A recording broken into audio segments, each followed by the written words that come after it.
Fitzgerald is a liar. He painted Gatsby as a tragic figure who constantly strived for the American dream, only to fail at the end. But that's not the truth. Love, money, status, Fitzgerald misled us with the 3 clear layers of lies. But what Gatsby truly yearned for was not a realization of American dream, but to escape it. What he wanted to escape was the uncertainty brought by his low-class origin. First, we must clarify one thing. Gatsby in the book was no longer a pauper. He had already gained immense wealth through hard work and intelligence, even if the wealth did not seem entirely legal. And this was the motive of all of Gatsby's actions. As the economic bubble brought about the bust, illicit business would inevitably shrink, and the redistribution of wealth would accelerate. In the earlier 20th century, businessmen who gained wealth through speculation knew the only key to safe house was the admission ticket to old money, the proof of status, what would scare him forever. Fitzgerald bears on the title's great upon Gatsby at this moment is deeply heroic. The great is a word filled with legendary color, but when we used it in the Judge Age, a strange sense of dissonance quietly creeps in. This language bubble constructs Gatsby's duality. The satiric side in the novel, Gatsby is packaged, roomed out, and mythologized by the social cycle. He's like stage figure, and the Great Gatsby is like his stage name. The heroic side, great, is more of a satire. Gatsby is outwardly brilliant, but inwardly empty. The origin of his wealth is questionable, his dream eventually failed. In other words, he's not truly great, but a great shield. The Chinese translation precisely grasps the duality by using the translation 了不起. The brilliance of this translation lies in the fact that it did not use a more dignified word. Let's watch a clip to feel the context in which 了不起 is used.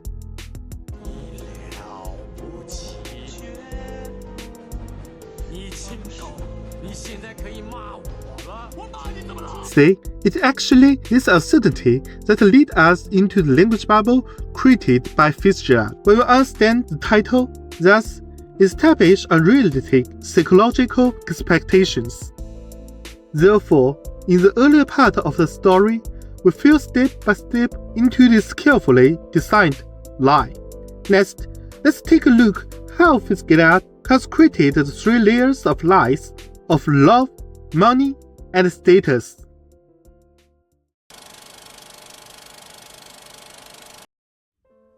In 1912, Officer Lestwell in Salt Lake City, Utah, connected red and gray light bubbles to the overhand rails used for streetcars, allowing him to be controlled by software operated by the nearby policeman. This was the pixel to the traffic light, the green light that stood silently across the bay on Daisy's dock in the spring of 1922, seemed like a signal light pointing towards East Egg. It and soft and lovely Daisy both seemed so attainable.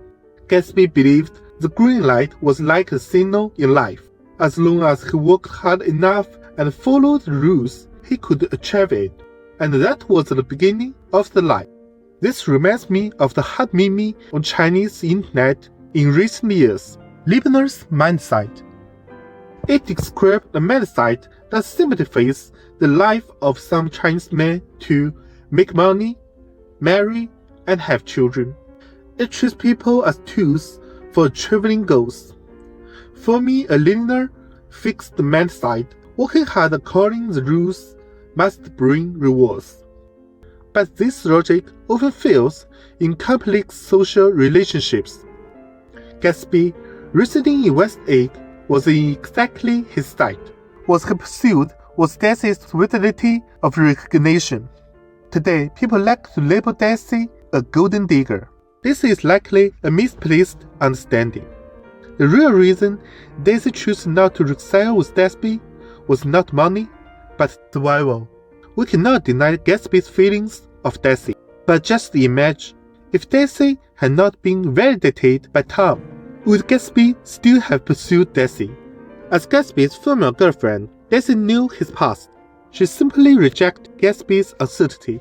Gatsby's tricky lies here. He was not unaware, but her pursuit of recognition make him like Chinese laborer bleeding taking out the great dreaming woven of him by the beneficiaries of decade past. Little did he know, in East Egg, just a river away, during an age of economic downturn, was like an art evacuated Earth, and the list of who belonged in the soft zone was already fixed. In Tang Dynasty, there was a poor scholar named Lucian, who yearned for money, future, and a life of glory. One day, he met the Taoist. After hearing his complaints about his fate, the Taoist handed Lucian a pillow. The hotel owner was steaming a yellow meat rice. Lucian rested his hand on the pillow and fell asleep peacefully. In the dream, he married a woman from a prestigious family. He then passed the imperial exam, rose through the ranks, and became a high-rank official in the capital. His performance was outstanding, and he was deeply chosen by the empire. His 5 sons all achieved success.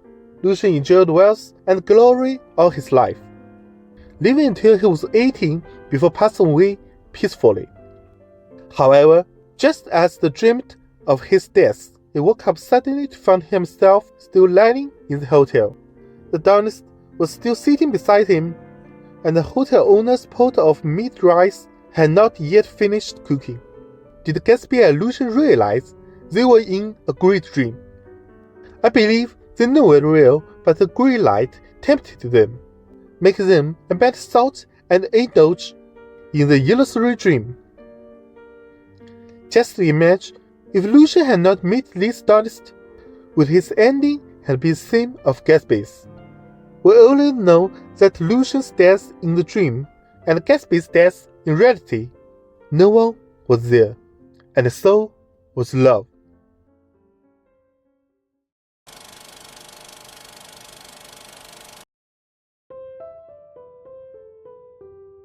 That's a great expression of you, is it?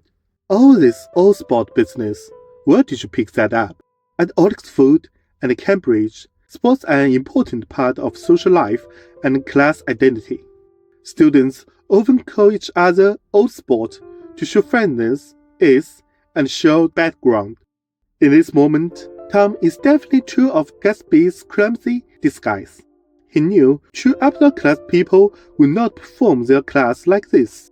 Yes, instead, it's a shared scent that belongs to a specific group. A shared scent that allows them to treat people around them as disposable resources. Tom, though the despicable lie, incited George Wilson to avenge his wife. In this process, Tom unhesitatingly used and bound 2 women who were deeply loyal to him. And because of one word, Gatsby and the garage owner, George Wilson, lost their lives. There was the ancient Chinese official named Shi Chong, who might consider a side case study for Gatsby. In his earlier years, Shi Chong relied on his office power to rob matches, gaining a full support of golden mingled with blood and violence. This gave him an ambition to compete with the royal family. There was a royal relative named Wang Kai, who was the empire's uncle, holding a respected position and vast wealth. A rivalry of wars has begun. Wang Kai used sugar to wash his pots, so Shi Chong used candles for firewood. Wang Kai built a 14-mile silk, while Shi Chong laid out 15 miles of silk. The empire certainly aided Wang Kai by granting him a 2-foot-tall crow tree. Shi Chong saw it, shattered it, and produced an even tall crow tree as a compensation. Wang Kai lost this rivalry, but Shi Chong at last dismissed from office and executed by political revilers. The reviler said, "If you know wealth is a disaster, why don't you disperse it earlier?" In the end, Shi Chong's family was killed and his fortune was confiscated. Please tell me, who asked political rivals to defend Shi Chong? This is also the second thing Gatsby failed to see clearly. The true old sport status is not built on lavish individuals. Tom and Shi Chong's revival as a theme. The essence of their victory is not about who had more money, but who had more ability to treat people as disposable resources. Money can buy big house, but it cannot buy the ruthless freedom of morality. This is often the case of child born into poverty. They constantly clap with their own hands in the dark, but when the first ray of light hits their eyes, they realize there is a well-dressed person at the exit, smiling and wearing a pair of scissors. Thus, we have revealed Fitzgerald's second line. The true American dream is a man-made, collective illusion. A move where no one shouts, cut. Every step you take, you see a bit more of the truth. And when you piece together the whole truth, you realize you have no retreat left but to keep charging forward.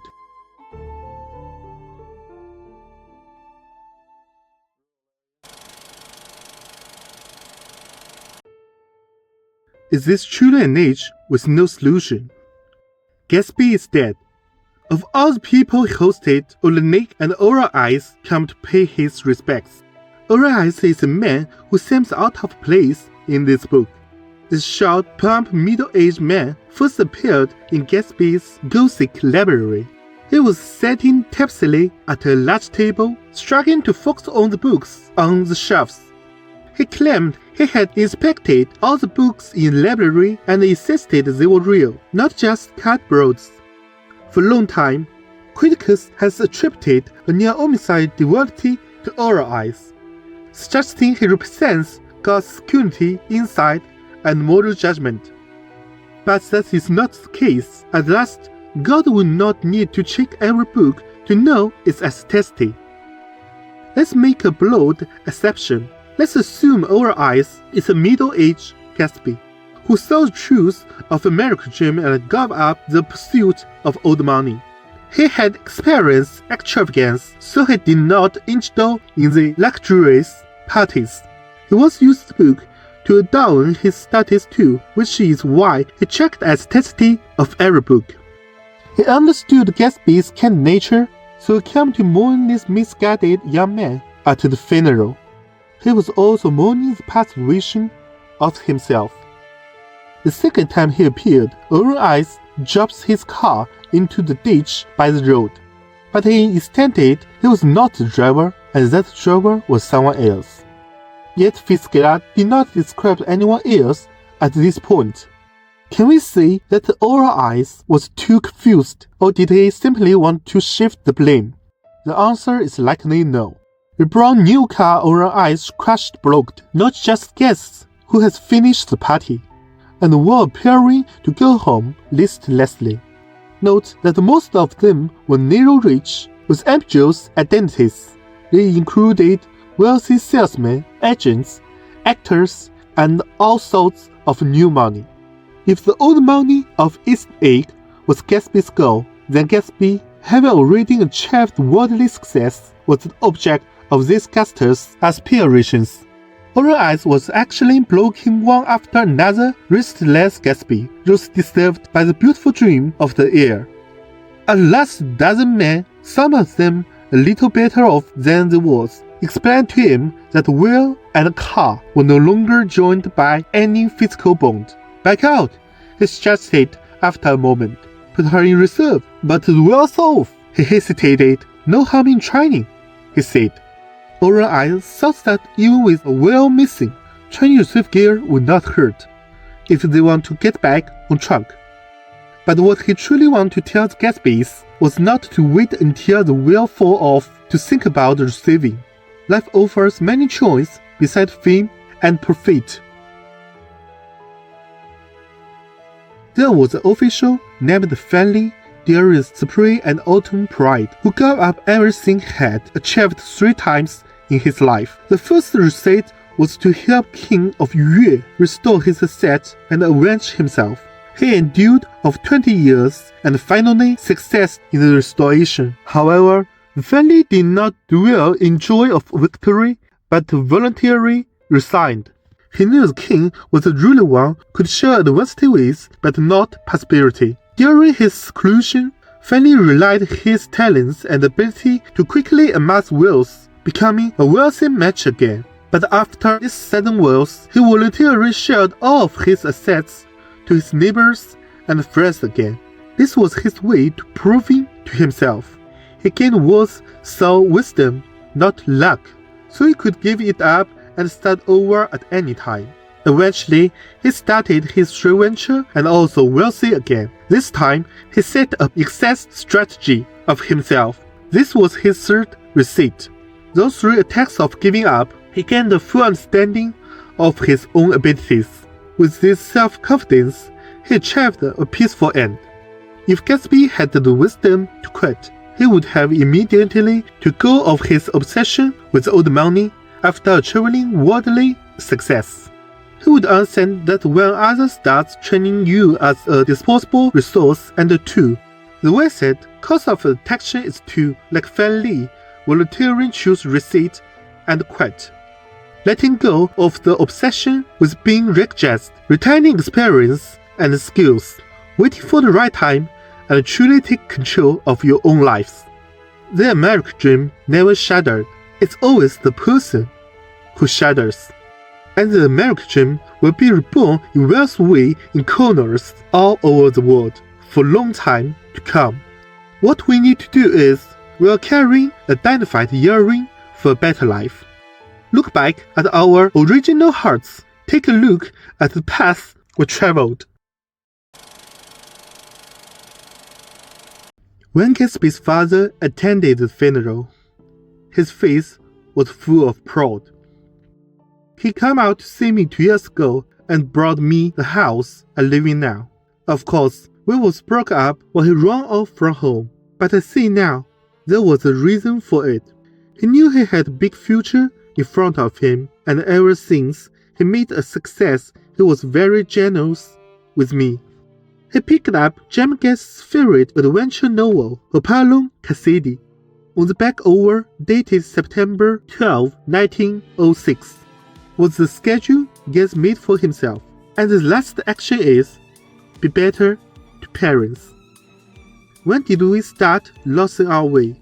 When did we start forgetting the self who hang on to an innocent hurt? And when did we start using actions similar to those of a scoundrel to protect our soft and kind insider selves? Fitzgerald was a liar, silenced by his ear. He saw everything, but could not shout it out loud.